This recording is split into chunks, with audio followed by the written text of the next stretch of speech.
Mga kadiskarte chicks, bago ka mag-skip, sagutin mo muna to. Ilang beses ka na naloko ng dalawang salita. Okay lang ako. Akala mo tapos na? Akala mo walang problema? Tapos biglang cold na siya? Iba na yung tono. May distansya na. At ang mas masakit, hindi mo alam kung anong nagawa mo. Kadiskarte chicks, kung naranasan mo na to, hindi ka nag-iisa. At sa video na to, hindi lang kita bibigyan ng diskarte. Tuturuan kita kung paano basahin ang hindi niya sinasabi. Dahil tandaan mo to, hindi lahat ng sinasabi ng babae ay yun talaga ang ibig sabihin. At ayon sa mga pag-aaral, sa psychology may tinatawag na non-verbal communication, na kung saan mahigit 60% na communication hindi galing sa salita, kundi sa tono, galaw, mata, energy. Kaya kung salita lang ang pinapakinggan mo, diskarte chicks, kulang ka. Ngayon, ikwento ko muna to. May isang lalaki, tawagin natin siyang si Mark. Isang gabi, nagkausap sila ng girlfriend niya. Bigla niyang napansin, parang tahimik, parang may mali. Kaya tinanong niya, "Babe, okay ka lang?" Sagot ng babae, "Okay lang ako." So si Mark naniwala, naglaro pa siya ng ML. Natulog, walang follow-up. Kinabukasan, sin na lang siya. Cold replies, iba na ang vibe at ang tanong niya, ngayon, anong nangyari? Diskarte chicks, ang nangyari, hindi mo binasa ang hidden language. Ngayon, imagine natin, ano ba talaga ang ibig sabihin ng okay lang ako? At paano ka hindi magmumukhang tanga sa sitwasyon na to? So meaning number 1, okay lang ako is equal, may problema pero hindi pa ako ready. Minsan, hindi pa siya handa magsalita. Hindi dahil wala, kundi sobra sa psychology. May tinatawag na emotional flooding. Yung tipong pag nagsalita siya ngayon, baka masaktan ka lang. Kaya pinipili mo na niyang manahimik. Anong gagawin mo? Simple lang, wag mong pilitin. Pero wag ka ring mawalan ng pake. Pwede mong sabihin, okay, naiintindihan ko. Pero nandito lang ako pag ready ka na. Boom! Hindi ka needy. Hindi ka insensitive. So meaning number 2, okay lang ako is equal to tinitest kita. Oo ka diskarte chicks, totoo to. Hindi lahat ng test ay obvious. Minsan silent test, tinitignan niya. Mapapansin mo pa, may effort ka ba? O literal kang robot na, okay lang. Sa psychology, may concept na attachment theory, kung saan yung ibang babae gusto nila ng emotional reassurance. Hindi lang salita, kundi action. Kaya pag sinabi niyang okay lang ako, ang tanong niya talaga, mag-effort ka ba para intindihin ako? So meaning number 3, okay lang ako is equal to nasaktan ako. Ito yung pinaka-common. Hindi siya galit agad, nasaktan muna. At imbis na sabihin, pinipili niya i-downplay. Okay lang. Pero diskarte chicks, sa tono pa lang, alam mo na.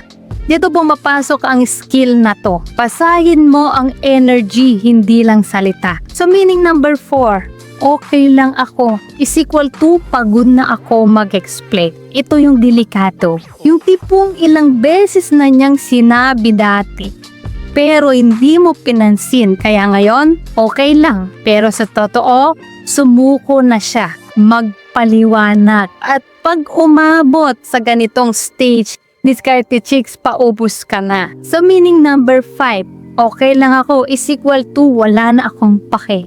Ito na yung pinaka-worst case. Wala nang emosyon, wala nang galit, wala na. Sa psychology, may tinatawag na emotional detachment. At pag nandito siya, hindi na problema ang away, kundi pagkawala. Kaya kung akala mo okay lang, baka huli ka na. Common mistake ng mga lalaki. Diskarte chicks, dito ka madalas pumapalya. Number 1, pinaniniwalaan mo agad. Number 2, pinilit mo agad. Pangatlo, wala kang ginawa. Lahat yan mali. Anong tamang diskarte?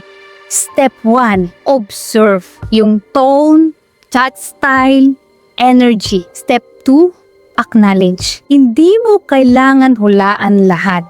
Pero ipakita mo na may napansin ka. So step 3, give space plus presence. Hindi ka nawawala, pero hindi ka rin makulit.